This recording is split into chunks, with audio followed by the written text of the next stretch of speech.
പ്രമുഖ യൂട്യൂബറും സിനിമാ റിവ്യൂവറുമായ അശ്വന്ത് കോക്കിനെതിരെ പരാതി. Secret of Kalinga എന്ന സിനിമയുടെ നിർമ്മാതാക്കളാണ് തൃശൂർ വരന്തരപ്പള്ളി പോലീസ് സ്റ്റേഷനിൽ പരാതി നൽകിയിരിക്കുന്നത്. സിനിമയെയും അതിൽ അഭിനയിച്ച സ്ത്രീ താരങ്ങളെയും അശ്വന്ത് കോക്ക് വ്യക്തിപരമായി അധിക്ഷേപിച്ചെന്നാണ് നിർമ്മാതാക്കളുടെ പ്രധാന ആരോപണം. മോശം റിവ്യൂവിലൂടെ സിനിമയ്ക്ക് കോടികളുടെ നഷ്ടമാണ് ഒറ്റ വീഡിയോ കൊണ്ട് വരുത്തിവച്ചതെന്നും പരാതിയിൽ വ്യക്തമാക്കുന്നുണ്ട്.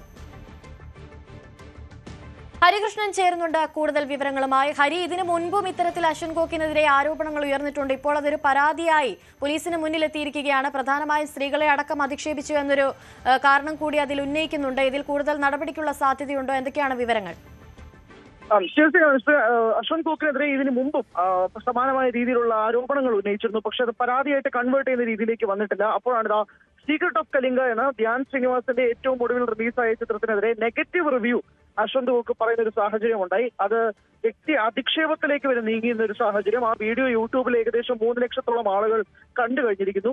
ഈ സാഹചര്യത്തിലാണ് ഇപ്പോൾ അശ്വന്ത് കോക്കിനെതിരെ പരാതിയുമായിട്ട് സീക്രട്ട് ഓഫ് കലിംഗ എന്ന ചിത്രത്തിന്റെ നിർമ്മാതാക്കൾ തന്നെ രംഗത്തെത്തുന്ന സാഹചര്യം. അത് സിനിമയുടെ കഥ പൂർണ്ണമായും വെളിപ്പെടുത്തി അതോടൊപ്പം തന്നെ സ്ത്രീ കഥാപാത്രങ്ങൾ, സിനിമയിൽ അഭിനയിച്ചിരിക്കുന്ന സ്ത്രീ കഥാപാത്രങ്ങളെ അധിക്ഷേപിക്കുന്ന തരത്തിൽ ഈ വീഡിയോ എന്ന രീതിയിൽ ഒരു റിവ്യൂ വീഡിയോ എന്നാണ് തലക്കെട്ടെങ്കിലും സിനിമയുടെ കഥ മുഴുവൻ പുറത്തു പറയുക, സ്ത്രീ അധിക്ഷേപം നടത്തുക, ഇതൊക്കെയാണ് അശ്വന്ത് കോക്ക് ഈ വീഡിയോയിലൂടെ ചെയ്തിരിക്കുന്നത് എന്നുള്ളതാണ് ഇപ്പോൾ പരാതിയായിട്ട് ഇവർ ഉന്നയിച്ചിരിക്കുന്നത്.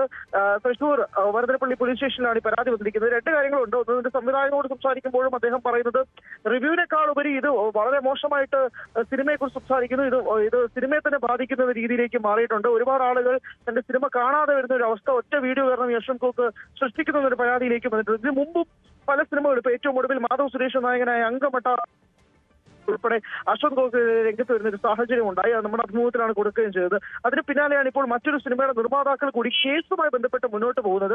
ഇതിന് പിന്നാലെ അശ്വന്ത് കോക്കുമായിട്ട് ബന്ധപ്പെട്ട് സംസാരിക്കാൻ ഇതിന്റെ സംവിധായകൻ പലകുറി ശ്രമിച്ചെങ്കിലും അദ്ദേഹം ഫോൺ എടുക്കുകയോ ചെയ്തിട്ടില്ല എന്നാണ് മനസ്സിലായത്. പോലീസ് സ്റ്റേഷന്റെ ഭാഗത്തു നിന്നും അശ്വന്തിനെ വിളിക്കാൻ വേണ്ടി ശ്രമങ്ങൾ നടത്തി, പക്ഷേ ഫോൺ എടുക്കുന്നില്ല എന്നുള്ള രീതിയിലാണ്. എന്തായാലും വരും ദിവസങ്ങൾ, പ്രത്യേകിച്ച് നാളെയൊക്കെ ആകുമ്പോഴേക്കും ഇത് കൂടുതൽ രീതിയിലേക്ക് മാറും എന്ന് മനസ്സിലാക്കുന്നു. പക്ഷേ സിനിമാ നിർമ്മാതാക്കൾ ഉൾപ്പെടെ റിവ്യൂവേഴ്സിനെതിരെ, റിവ്യൂ ബോംബിങ്ങിനെതിരെ ശക്തമായി നടപടി എടുത്തിരിക്കുന്ന പശ്ചാത്തലത്തിൽ ഒരു സിനിമയുടെ നിർമ്മാതാവ് തന്നെ പോലീസ് കേസുമായി ബന്ധപ്പെട്ട് മുന്നോട്ട് പോകുമ്പോഴേക്കും സ്വാഭാവികമായിട്ടും നിർമ്മാതാക്കളുടെ സംഘടന ഇതുമായി ബന്ധപ്പെട്ടൊരു മറുപടി പറയേണ്ട സാഹചര്യം നിൽക്കുന്നുണ്ട്. ഇന്ന് ഉച്ചയ്ക്ക് ശേഷം, ഇന്ന് ഏകദേശം വൈകുന്നേരമാണ് നിർമ്മാതാക്കൾ അശ്വന്ത് കോക്കിനെതിരെ പരാതിയുമായിട്ട് രംഗത്തെത്തുന്നത്. സ്വാഭാവികമായിട്ടും സിനിമാ നിർമ്മാതാക്കളുടെ യോഗത്തിലേക്ക് ഇത് ചർച്ചയാകും.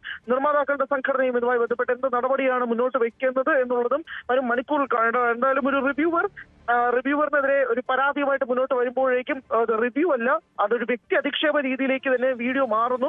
പലകുറി ഇതിനു മുമ്പും ആവർത്തിച്ചൊരു സാഹചര്യം ഇത്തവണ വീണ്ടും ഒരു സിനിമയ്ക്കെതിരെ നെഗറ്റീവ് റിവ്യൂവിനേക്കാൾ ഉപരി അധിക്ഷേപത്തിലേക്ക് നീങ്ങുന്നു എന്നുള്ള രീതിയിലേക്ക് കാര്യങ്ങൾ മാറാണ്. കഴിഞ്ഞ ദിവസം ഇതിന്റെ സംവിധായകൻ സോഷ്യൽ മീഡിയയിലൂടെ ഒരു വീഡിയോ പോസ്റ്റ് ചെയ്തിരുന്നു. അതിലും അശ്വന്ത് കോക്കിനെതിരെയാണ് സംസാരിച്ചിരുന്നത്. അതിന് പിന്നാലെയാണ് നിർമ്മാതാക്കൾ ഇപ്പോൾ കേസുമായി മുന്നോട്ട് പോകുന്ന ഒരു സാഹചര്യം ഉണ്ടാകുന്നത്. അനുശ്രീ. ശരി, MS ഹരികൃഷ്ണനാണ് കൂടുതൽ വിവരങ്ങൾ. കൂടുതൽ വാർത്തകൾക്ക് News 18 Keralam YouTube channel subscribe ചെയ്യുക.